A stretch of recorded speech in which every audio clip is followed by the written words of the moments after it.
this is the most frequently encountered transistor configuration. तो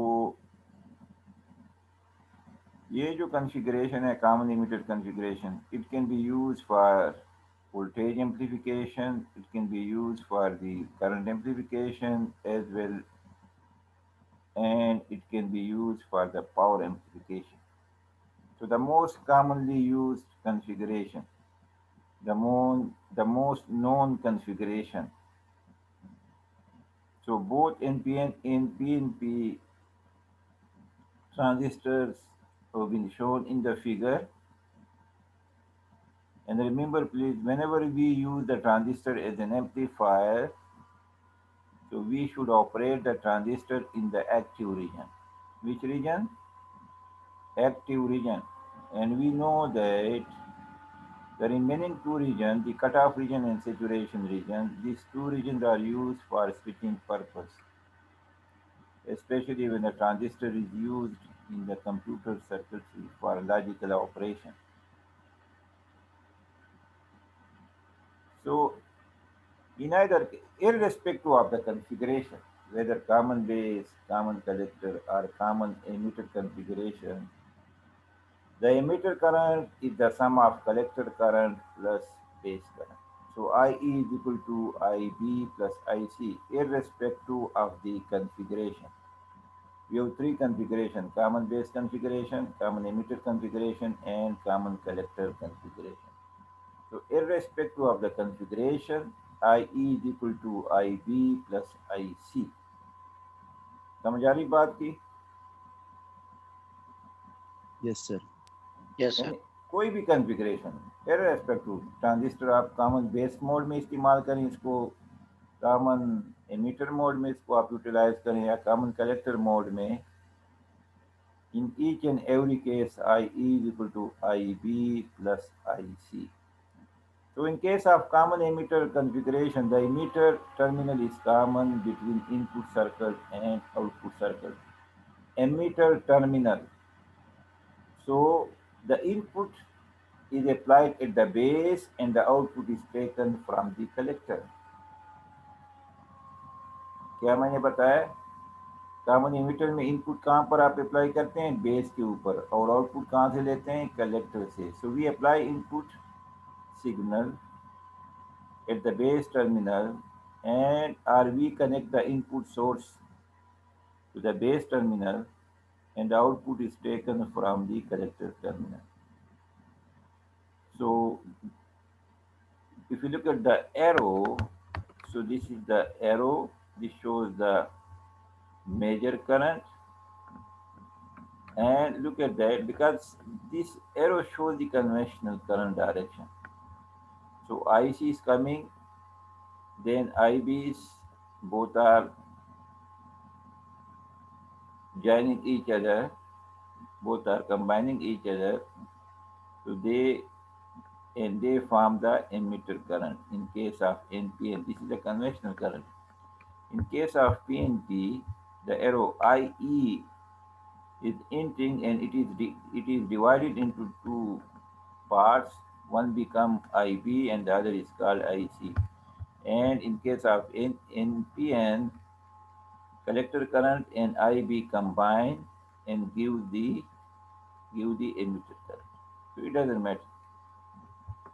So in active region, irrespective of the configuration, common emitter, common base or common collector, मैंने क्या बताया?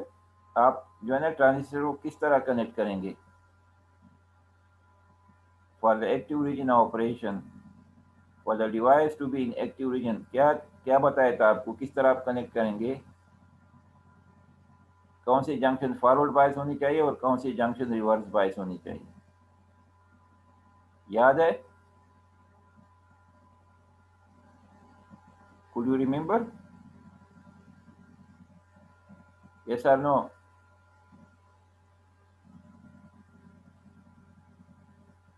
याद नहीं है? नहीं सर. हाँ, इस तरह ना करें ना, आगे दौड़ पीछे छोड़ वाली बात ना करें. ये बार बार मैं कह रहा हूँ कि हमारे पास 3 जंक्शन हैं, 2 जंक्शन हैं। कहाँ कहाँ पर है? बेस और कलेक्टर के दरमियान और बेस और एमीटर के दरमियान 2 पीएन जंक्शन हैं। तो 3 रीजन हैं हमारे पास, active region, cut off region, saturation region. Active region में base emitter junction forward bias होता है और base collector junction reverse bias होता है।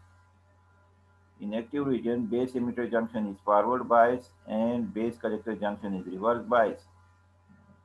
In cutoff region, both junctions are reverse bias. In saturation region, both junctions are forward bias.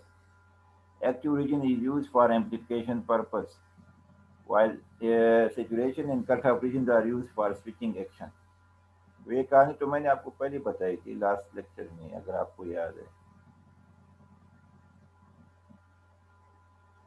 तो यहाँ पर भी हमें 2 किस्म के कैरेक्टरिस्टिक्स चाहिए। We require 2 sets of characteristics. One is called the input characteristics or base characteristics, and the other is called the output characteristics or the collector characteristics.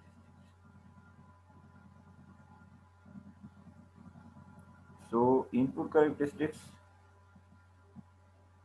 what we call it, the base characteristics, corresponds to input or base emitter circuit, and the output characteristics or the collector characteristics corresponds to output or collector emitter circuit.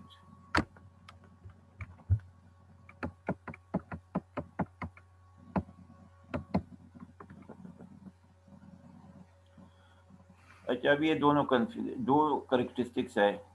जो left वाले हैं ना, इसको हम कहते हैं character characteristics और output characteristics. और ये जो करेक्टरिस्टिक्स है, करेक्टर करेक्टरिस्टिक्स और आउटपुट, ये किन किन के दरमियान है? हमारे पास कलेक्टर करंट और वीसी के दरमियान। सो it gives the relationship between IC and VCE for a given value of IB. IB is the input current, IC is the output current, VC is the output voltage. अच्छा, यहाँ पर अगर आप IB को 0 करें,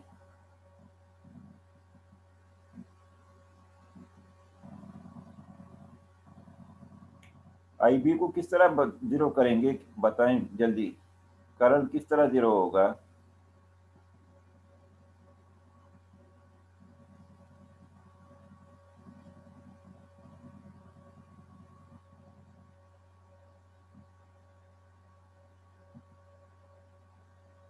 IB कब 0 होगा?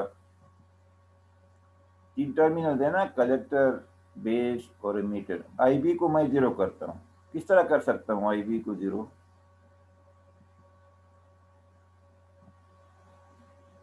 To the ground. हाँ,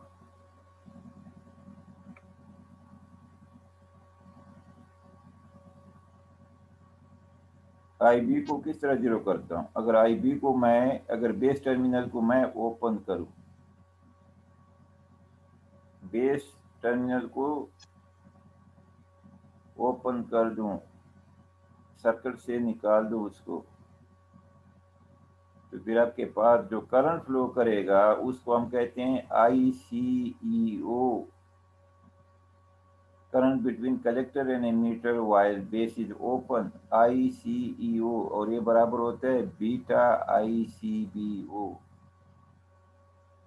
ICBO क्या चीज़ है, जल्दी बताएं।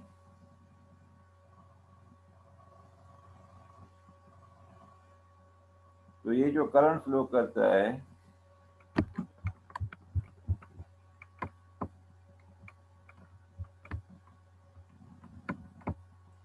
ये जो करंट फ्लो करता है आपके पास,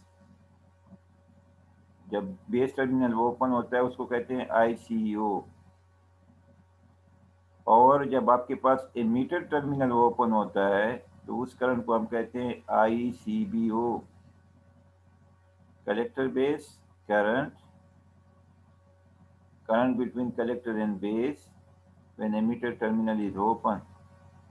ICO, current between collector and emitter when the base terminal is open.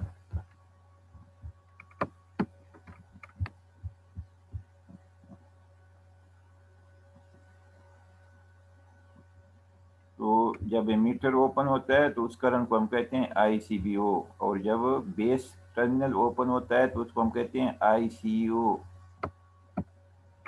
अच्छा, अल्फा जो है ना कॉमन बेस के केस में वो IC और IE को रिलेट करता है, और IC और IE अप्रॉक्सीमेटली इक्वल होते हैं। लेकिन जो इनपुट करंट हमारे पास, क्योंकि एमीटर टर्मिनल कॉमन है, तो इनपुट करंट हमारे पास IB होता है और आउटपुट करंट IC होता है। इन दोनों को रिलेट करने के लिए गेन क्या होता है, output divided by input IC और IB। तो इस करंट को, एम्प्लीफिकेशन फैक्टर को कहते हैं हम बीटा।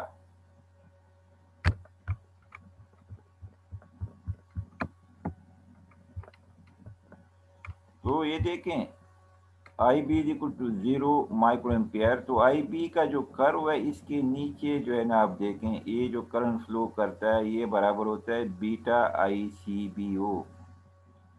और कट ऑफ रीजन देखने, इस केस में कट ऑफ रीजन कहाँ पर है, यानी अगर IB 0, अगर हमने उधर वो एक, अगर आपको याद है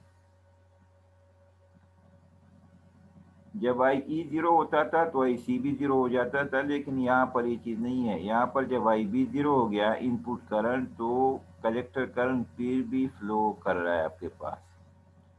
तो जो करंट, ये जो कर्व है IB equal to 0 micro ampere, एक इस वोल्टेज एक्सिस को टच नहीं कर रहा, थोड़ा सा ऊपर है, because of the presence of the current ICU।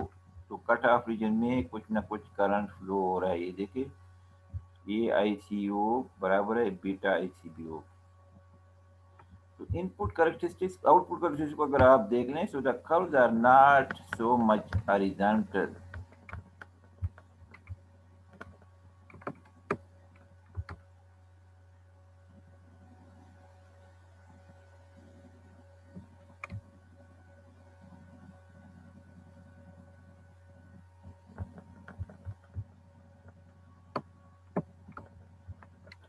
ठीक है, तो ICBO when emitter terminal is open, ICO when base terminal is open।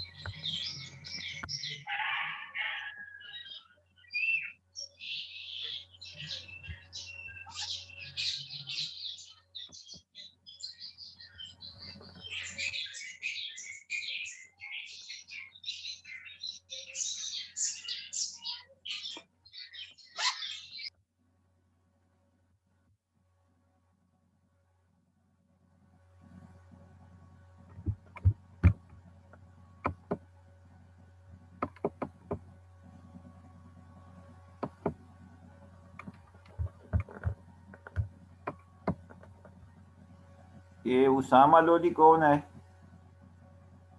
आपको पहले भी। जी सर। ये अपना माइक जो है ना ये म्यूट करें, बैकग्राउंड में नॉइज आता है वहां से, प्लीज। सर म्यूट होकर दिए। हाँ,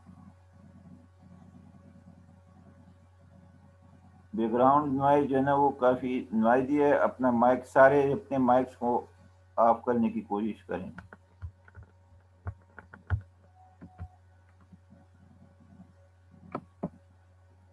ये अजीब व गरीब नामों के साथ जो है ना एंट्री ना करें। कोई कहता है फोन, कोई कहता है KIW, इस तरह नाम ना रखा करें। जो आपका नाम है उसी पे जो है ना एंट्री करें।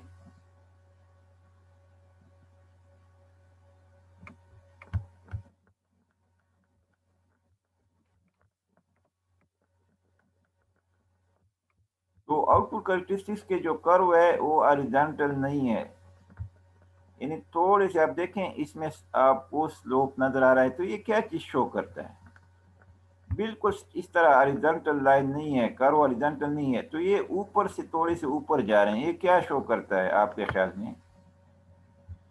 क्योंकि ये जो आउटपुट कैरेक्टरिस्टिक्स है ये IC और VC के दरमियान हमने ड्रा किए हैं for a given value of IB। तो ये बिल्कुल हॉरिजॉन्टल नहीं है। थोड़ा सा जो है ना आप देखें, आपको राइज नजर आ रहा है कर्व्स के अंदर। तो ये क्या चीज शो करते हैं, क्या ख्याल है इसका, कोई बता दें प्लीज। Collector current. मतलब है ये क्यों ऊपर जा रहा है, एक हॉरिजॉन्टल नहीं है, ऊपर है थोड़े से। बेस करंट को जिस तरह बढ़ा रहे हैं ना, तो उसके साथ साथ इसका कलेक्टर आउटपुट करंट भी इंक्रीज हो रहा है। ठीक है, इंक्रीज हो रहा है, कोई मसला नहीं, लेकिन ये ऊपर जा रहा है, ये तो हॉरिजॉन्टल आनी चाहिए ना। ये हॉरिजॉन्टल, ये ऊपर क्यों जा रहा है, इस क्यों हो रहा है इस तरह। कर्व जो है ना, ये देखें, हर कर्व बिल्कुल हॉरिजॉन्टल नहीं है, थोड़ा सा ऊपर जा रहा है।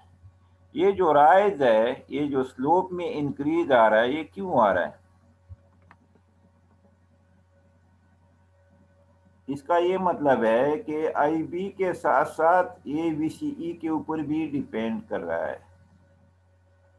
कलेक्टर करंट आई बी के साथ साथ किस चीज पे डिपेंड करता है, वीसीई के ऊपर भी उसकी डिपेंडेंसी है। अगर इंडिपेंडेंट होना वीसीई से तो फिर ये बिल्कुल हॉरिजॉन्टल होता। तो आई बी के ऊपर भी डिपेंड करता है, साथ साथ वीसीई के ऊपर भी डिपेंडेंसी है। इसलिए ये जो कर्व है ये कंप्लीटली हॉरिजॉन्टल नहीं है, फ्लैट नहीं है, बल्कि थोड़ा सा आपको स्लोप उसमें नजर आ रहा है, राइज है। इसमें भी आप देखें सेचुरेशन रीजन आपको नजर आ रहा है, वीसीई सेचुरेशन। ठीक, तो वीसीई सेचुरेशन, लेकिन जब ट्रांजिस्टर सेचुरेशन में होता है तो बहुत कम वोल्टेज जो है ना आपके पास आउटपुट पे आपको अपेयर होता है और करंट मैक्सिमम होता है। सिमिलरली जब कट ऑफ में जाएं तो फिर वोल्टेज मैक्सिमम होता है और करंट मिनिमम होता है। अच्छा, तो लेफ्ट पे आपके पास आउटपुट कैरेक्टरिस्टिक्स है, इनपुट, और जो राइट पे वो इनपुट कैरेक्टरिस्टिक्स है, इसको बेस कैरेक्टरिस्टिक्स भी कहते हैं। अच्छा, इनपुट हमारे पास क्या है, बेस करंट, और इनपुट वोल्टेज क्या है हमारे पास, VBE, जो 0.7 के बराबर होता है सिलिकॉन के केस में, और जर्मेनियम के केस में ये 0.3 वोल्ट के बराबर होता है। We know that VBE is 0.7, which is the requirement for the forward biasing of PN junction, especially the silicon diode, PN junction diode. For the forward biasing of silicon PN junction diode, we require 0.7 volt. And for germanium PN junction diode, we require 0.3 volt. तो इसकी आप देखें, effect भी देख ले कि VCE के साथ क्या क्या इसका इफेक्ट है।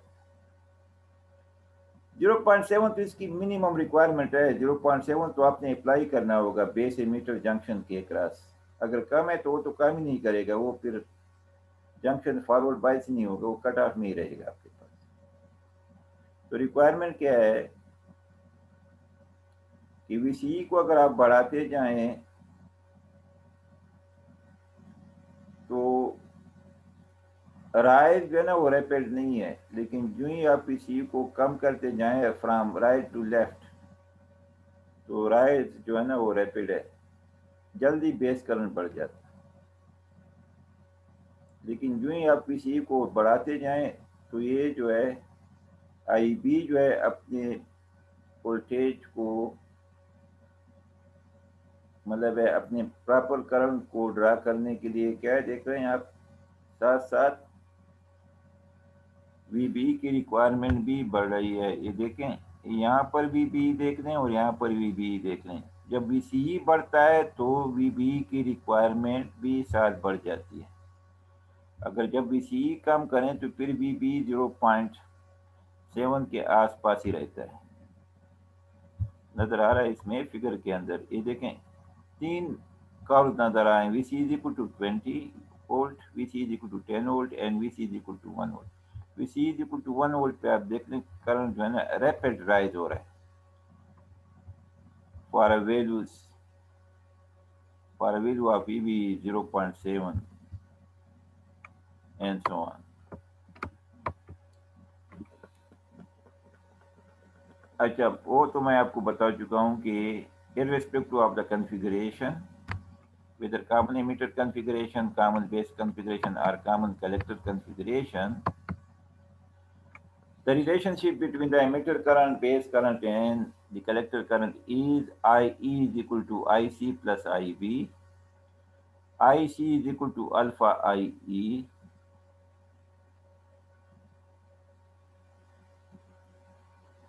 और अभी हमने देख लें हैं कि आउटपुट करेक्टरिस्टिक्स किन किन के दरमियान है, IC एंड VCE के दरमियान है for a given value of IB। और जो इनपुट करेक्टरिस्टिक्स है उसको हम प्लॉट करते हैं input current, input voltage. Input current जो है हमारे पास IB है, इनपुट वोल्टेज हमारे पास VB है और जो आउटपुट वोल्टेज है वो VCE है।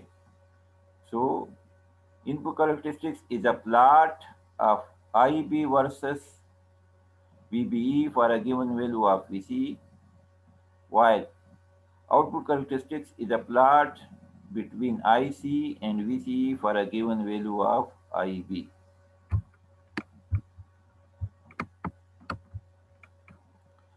तो एक्टिव रीजन में दूसरी बात, बेस करंट माइक्रो एम्पियर में होता है और जो कलेक्टर करंट है ये मिली एम्पियर में होता है। और कलेक्टर करंट और एमिटर करंट में जो डिफरेंस आ रहा है वो IB की वजह से आ रहा है, यानी IC is less than IE by an amount of IB.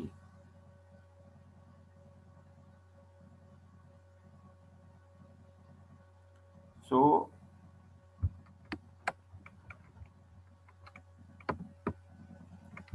Active region में जो कि एम्प्लीफिकेशन पर्पस के लिए हम इस्तेमाल करते हैं, ये बराबर होता है हमारे पास, ये इसमें क्या ऑपरेशन परफॉर्म करते हैं, किस तरह डिवाइस को हम बायस करते हैं। Base emitter junction is forward bias and base collector junction is reverse bias in active reason irrespective of the configuration, either base configuration, common base configuration, common emitter configuration, and so on. So for common emitter configuration, when the device is in active region, when the device is used as an amplifier, base emitter junction is forward bias and base collector junction or collector base junction is reverse bias. तो कितने regions, अगर आप output characteristics को देख लें तो हमारे पास वैसे तो 4 रीजन हैं, लेकिन यहाँ पर इन्होंने 3 रीजन शो किए हैं, active region, cut off region and saturation region. Breakdown region उसमें शो नहीं किया गया। तो डिवाइस को कभी भी ब्रेकडाउन रीजन में ऑपरेट ना करें, never try to operate the device in breakdown region. irreversible damage will occur when the device is operated in breakdown region. IC, ये हमारे जो ऑलरेडी इक्वेशन हमने पहले से डिस्कस किए हैं, IC is equal to alpha E plus ICBO।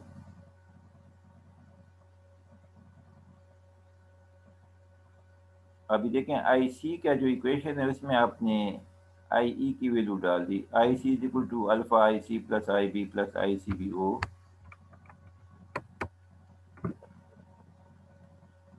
अभी इसको रीअरेंज कर दें,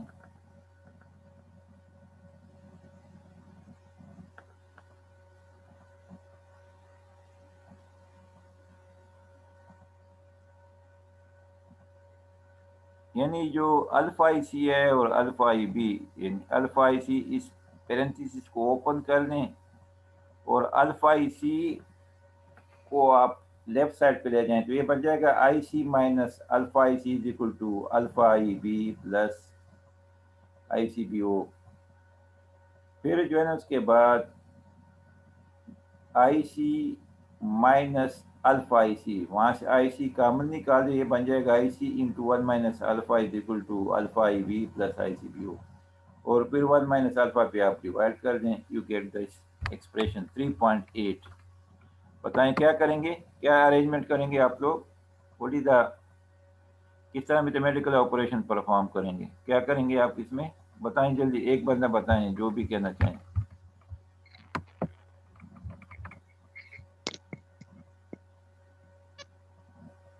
जल्दी बोले, एक बंदा बोले एक टाइम पे।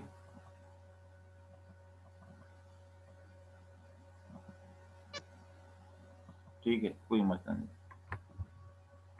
समझ नहीं आ रही आपको, समझ आ रही है? सर ठीक है, नॉर्मल चल रहा है। हाँ, मैं चल रहा है, समझ आ रही है?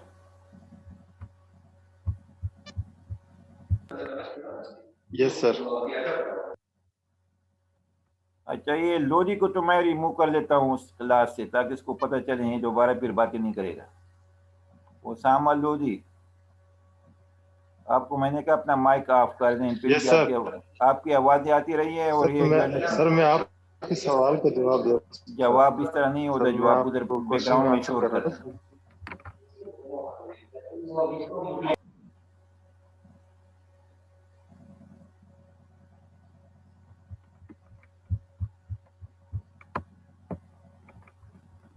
So IC is equal to alpha IB divided by 1 minus alpha plus ICBO divided by 1 minus alpha.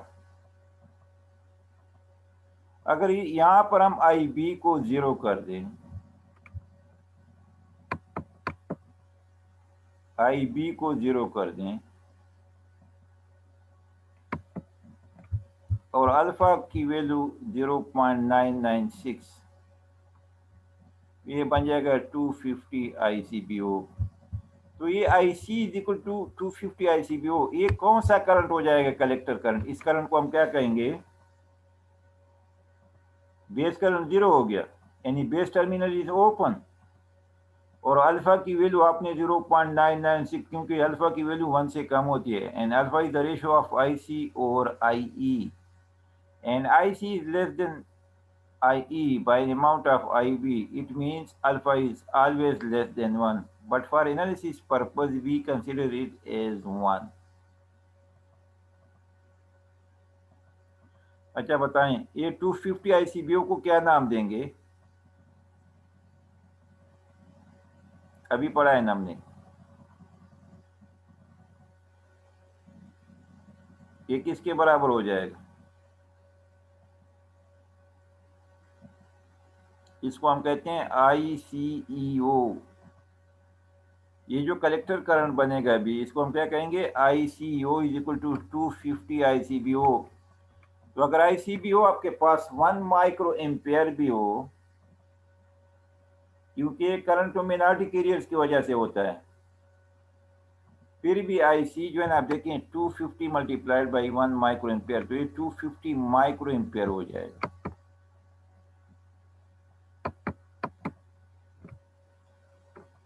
तो अगर डिवाइस कट ऑफ में हो तो जो करंट फ्लो करता है ट्रांजिस्टर में से, उसकी वैल्यू क्या होती है? Beta ICBO। तो ये जो 250 है, एक्चुअली दिस इज बीटा।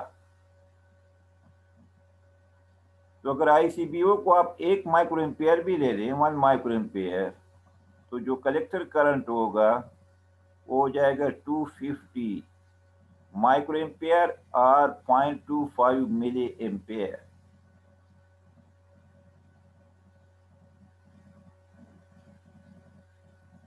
ठीक,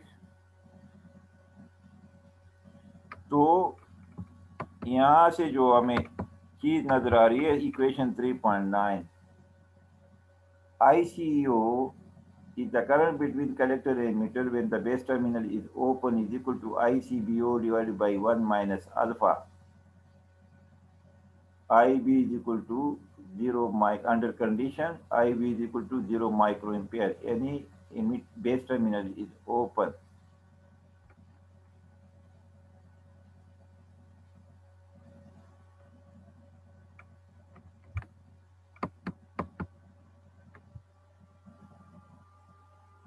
So for linear least distortion amplification purpose, what do you mean by linear amplification?